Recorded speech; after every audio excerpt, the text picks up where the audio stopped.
그야말로요, 이분들 인생 좀 살아본 언니들입니다. 인생 전반기 화려했고요.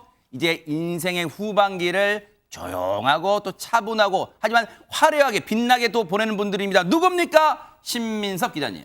네, 지금 박원숙 선생님께서 굉장히 좀 인기를 많이 끌고 있는데 아무래도 이분에 대한 인기도 있지만 박원숙의 같이 삽시다라는 프로그램이 큰 인기를 끌고 있는 건데 뭐 프로그램 인기는 기준이 명확합니다. 방송에 나오고 난 다음에 그 리뷰 기사가 많이 나오는 프로그램이 인기가 많은데 요즘에 이 프로그램 기사가 많이 나오죠. 게다가 정말 인기를 확실히 확인할 수 있는 건 뉴스파이터에서 지금 이 프로그램을 다루고 있습니다. 네. 이 프로그램 원래 2017년에 같이 삽시다라는 프로그램으로 생겼다가 2020년에 시즌 2가 시작되는데 이름이 바뀌어서 박원숙의 같이 삽시다가 됐죠. 그리고 그래요. 2021년부터 지금 이제 시즌 3가 방송되고 있는데 요즘에는 이제 게스트들도 많이 나오가면서 여기서 이제 나왔던 분들의 발언 하나하나가 다 기사화되고 있는데 네. 최근에는 박원숙 씨가 죽고 싶다라는 발언을 해가지고 좀 화제가 됐는데 그게 뭐 나쁜 의미는 아니고 요즘 너무 지내는 게 좋고 이 프로그램도 좋고 해가지고 프로그램 촬영하다가 죽고 싶다. 세상에. 뭐 내지는 꽃밭에서 꽃을 좀 이렇게 기르다가 죽고 싶다 이런 식으로 뭔가 지금 그만큼 행복하다라는 얘기를 하시는 것 같은데 뭐 보면 한때 굉장히 뭐 채널 돌리면 안 나오는 데가 없을 정도로 많은 드라마에 출연했던 배우분이셨는데 한 10년 정도는 좀 드라마는 많이 줄이시고 최근에 이 프로그램에 좀 집중하고 계시는데 이런 부분에서 보면 어려운 일도 있었고 힘든 일도 있었는데 이런 걸 극복하시고 좀 잘 지내시는 모습이 프로그램에도 그대로 나타나고 있고 또 그런 모습이 동료분들과 함께 있으면서 더 프로그램을 살려주고 있기도 하죠. 사실 인생에 보통 연극은 그런 거 하잖아요. 연극은 1막 2장 이렇게 돼 있다지만 인생은 파란만장 그런 표현을 하잖아요. 참 박원숙 씨도 파란만장한 삶을 겪어왔어요. 여러 번 결혼, 여러 번의 이혼. 그중에서도 앞서 말씀드린 정말로 지금도 가슴에 묻은 그 아들을 떠나보낸 그건 정말로 지금도 한으로 맺혀 있을 거예요. 힘겹게 전한 그날의 얘기 좀 들어보시고 이어가 보도록 하겠습니다. 난 그때 촬영 가느라고 그러니까. 그 사장님이 전화하신 거야. 지금 선생님 어디 계세요? 그래서 내가 어쩐 일이세요? 그랬더니 법무가 좀 다쳤어요. 그래서 어딜요? 그러니까 아니 차에 잠깐 부딪혔어요. 그래서 많이요? 그러니까 아니요. 얼굴 다쳤어요? 그러니까 아니요, 조금 다쳤대. 그래서 그 어머니 잠깐 좀 오셨다 가라. 내가 지금 양재동에 서초동인가 그쪽에 나 촬영 가야 되는데 저기 촬영 끝나고 가면 안 돼요? 그랬더니 선생님 잠깐 좀 왔다 가세요. 그래서 내가 이거 어떡하지? 예, 알았어요. 그러고서는 난 진짜로 꿈에도 생각 못하고 목동병원에 갔는데 근데 우리 기사는 알았나 봐. 뭔가 빨리 들어가지를 못하는 거야. 꿈에도 생각 못해서. 근데 그 와중에 딱 들어갔는데 어떡해. 아이고. 무슨 드라마 촬영하는 것 같았어.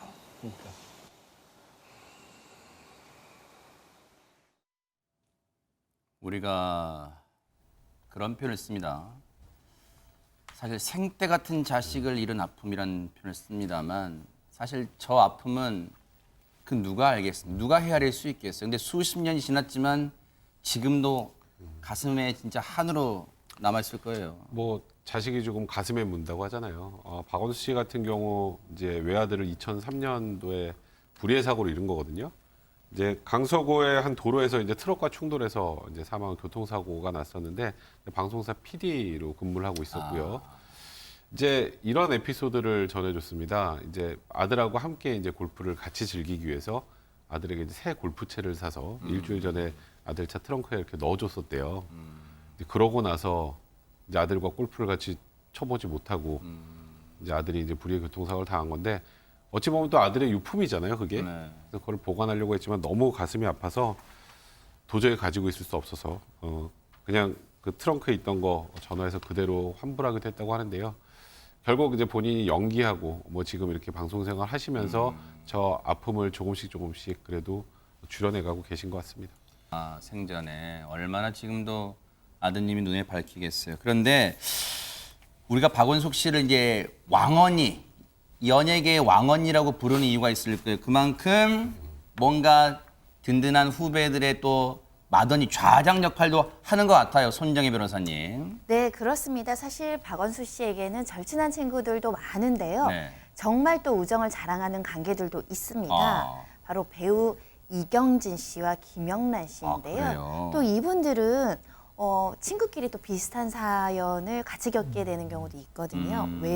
웨딩 드레스를 둘러싼 또 우여곡절이 많으신데요. 네. 이경진 씨가 웨딩 드레스도 입었는데 미국 결혼식장에서 파혼을 당한 경험을 이야기도 했고요. 김영란 씨 같은 경우는 이 웨딩 드레스만 2번 입었다. 2번의 결혼 실패와 상처를 가지고 계시기도 합니다. 야, 이분들이 든든한 인생 친구들이군요. 박원숙, 이경진, 김영란 씨. 야, 이름만 들어도 쟁쟁합니다. 그런데 여기까지만 들으면 무슨 사연인지 되게 웨딩드레스에 얽힌 사연이 뭘지 궁금합니다. 전현 평론가님. 예, 저도 이경진 씨 관련 기사를 신문에서 흑백신문에서 읽었던 기억이 납니다. 아하. 그래서 뭐 신혼여행을 갔다 왔다 말았다 여러 가지 추측이 있었는데 최근에 이경진 씨가 프로그램에서 밝힌 바에 따르면은 웨딩드레스를 입고 결혼식장에 들어간 건 맞습니다. 하지만 그 이후에 바로 파혼을 했다. 즉 신혼여행 갔다 온 건 아니라고 해요. 1986년 결혼식 당일에 바로 파혼을 했다고 하는데 이 결혼하는 과정을 잠깐 살펴보면 아마 그 미국 한의회 치과협회 회장님이 제자를 소개해줘서 만났고 2달 정도 만났다고 해요. 주변에서 결혼해라고 했는데 준비하다 보니까 안 맞는 것 같다라고 해서 안 만나려고 했다고 합니다. 그런데 결혼식이 끝나면 짐을 주겠다라고 해서 일단 식장에는 들어갔다라는 거예요. 그리고 결혼식이 끝났더니 결혼 확인서에 서명하라고 하길래 서명을 안 하겠다.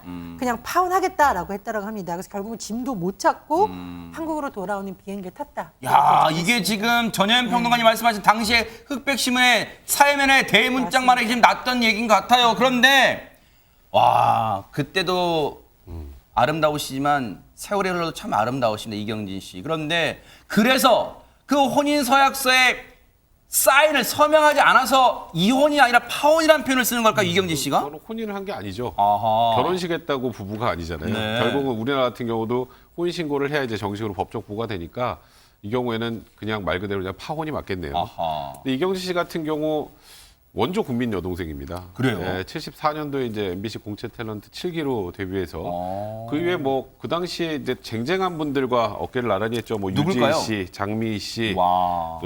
또 그다음에 정유아 씨 등과 어깨를 나란히 야, 하면서 트로이카 유진, 장미, 정윤이 대박. 와. 그렇게 사시다가 또 굉장히 아픈 또 이별의 아픔을 겪으셨습니다. 일단 6개월 사이에 2번의 장례식을 치렀었는데 아이고. 이제 언니가 굉장히 젊은 나이였습니다. 59에 언니가 세상을 떠나게 됐는데 이제 아이들 키우는 그 육아 스트레스 같은 것들로 결국 세상을 떠나게 됐다고 하고요. 그리고 언니가 죽고 나서 어머니가 쇼크사로 6개월 만에 또 아이고. 돌아가셔서 6개월 만에 두 사람의 장례식을 치렀는데 태어나서 이제 처음으로 직계 가족이 세상을 떠난다는 그 아픔이 무엇인지를 알게 됐었다고 합니다. 거기다가 또 2012년에 이경재 씨 같은 경우 유방암 진단까지 받아서 안타까움을 사게 됐던 그런 기억이 있습니다. 다시 꽃을 피우고 있는 그리고 박원숙 씨와 또 이경진 씨. 그런데 박원숙 씨의 또 절친한 이 친구분, 우정을 쌓고 있는 분이 또 있습니다. 누굴까요? 신민섭 기자님. 예, 김영란 선생님인데요. 1956년생, 지금 67세로 이경진 씨하고 동갑이신데 이분 같은 경우 요즘에는 이렇게 스타로 데뷔하는 통로가 굉장히 다양합니다. 근데 60년대, 70년대, 80년대, 90년대까지는 가장 흔한 케이스 중에 하나가 뭐 화장품 등 CF를 통해서 데뷔하는 경우와 아니면 방송사 그 공채 탤런트가 되는 방법 아니면 미인대 출신 이게 톱스타 가는 가장 지름길이었거든요. 김영란 씨 같은 경우에는 미인대 선 출신 거기에 화장품 광고 CF 모델을 했습니다. 어머, 그래요? 그 당시에 굉장히 가장 잘 나가는 광고 퀸이었었고 76년에는 TBC 공채 탤런트가 됩니다. 아하. 그 당시 이 가운데 한 가지만 통과해도 톱스타가 되는 관문인데 이 세 가지 관문을 모두 통과해가지고 삼관왕이에요. 데뷔는 70년대 영화계가 한창 그 전성기였기 때문에 주고 싶은 마음이라는 영화로 77년에 연예계 데뷔를 하게 되면서 그 당시에 이제 장미 씨, 정윤희 씨 그리고 뭐 이경진 씨 이런 분들과 굉장히 인기를 다퉜었는데 굉장히 그 분위기는 청순한 분위기였지만 보면 눈도 크고 굉장히 좀 눈에 띄는 외모거든요. 네. 이런 부분이 맞아 떨어지면서 그 당시 굉장히 이국적인 또 이미지로 인기를 많이 얻었습니다. 그러니까 당시에는 뭐 요즘은 이 외모 여성들의 이제 외모가 많이 변했습니다. 얼굴형이 많이 변했습니다. 당시에는 정말 서구적인 미인이라고 그런 평을 들었을 것 같아요. 그런데 앞서 잠깐 얘기 나왔습니다만 전혜연 평론가님, 김영란 씨도 뭔가 웨딩드레스 얽힌 사연이 있다면서요? 예, 김영란 씨도 2번 결혼했고 2번 좀 아픈 사연을 겪었다고 합니다. 1983년도에 4살 연상의 사업가와 결혼을 했었는데 그 이후에 4년 정도 후에 좀 헤어지셨고요. 근데 굉장히 그때 충격을 받았다고 고백을 하신 적이 있어요. 그 남편이 아마 이제 약간 가부장적인 문화였던 것으로 추정이 되고 6남매 중 남편이 장남이었다고 합니다. 그래서 굉장히 적응하기 어렵다가 이혼을 했는데 네. 그 당시에 너무 큰 충격을 받았고 억울한 심정이었다라고 밝힌 적이 있고 이후에 다시 1999년에 재혼을 하게 됐는데 네. 또 파경을 맞았습니다. 네. 이제 본인이 밝힌 바에 따르면 이게 점을 보러 갔더니 결혼을 한 번 할 수 있는 사주팔자 아니고 마음만 먹으면 3-4번도 한다더라. 그래서 굉장히 조심했다 이런 일화를 전하기도 했는데 네.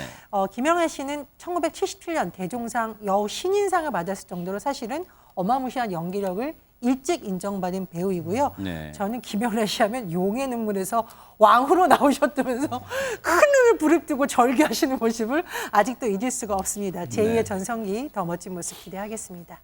지금 김영란 씨도 60대 중반이 훌쩍 넘은 나이인데도 어쨌든 지금 그래도 인생의 후반전을 잘 보내고 계시는데 뭔가 새로운 도전도 충분히 할 수 있는 나이 같다 이런 생각도 들어요. 예, 김연아 씨가 아마 이제 60대에 접어들면서 건강에 대한 걱정을 좀 하신 것 같아요. 네. 지방간, 고혈압 이런 데 건강에 문제가 생겼고 또 약간의 무기력증도 오는 걸 느꼈다고 하면서 건강 위해 다이어트를 하자라고 지난해 결심을 하셨는데 네.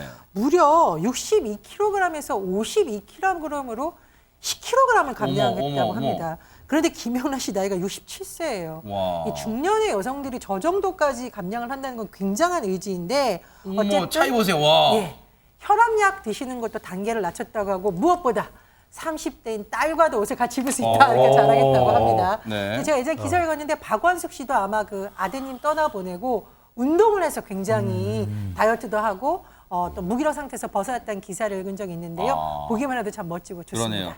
인생의 후반전을 잘 살아가고 계시는 박원숙 씨, 이경진 씨, 김영란 씨 그리고 그 모습 앞으로 계속 팬분들과도 이 교감을 나누시기를 또 기대해 보도록 하겠습니다. 뉴스파이터가 응원하겠습니다.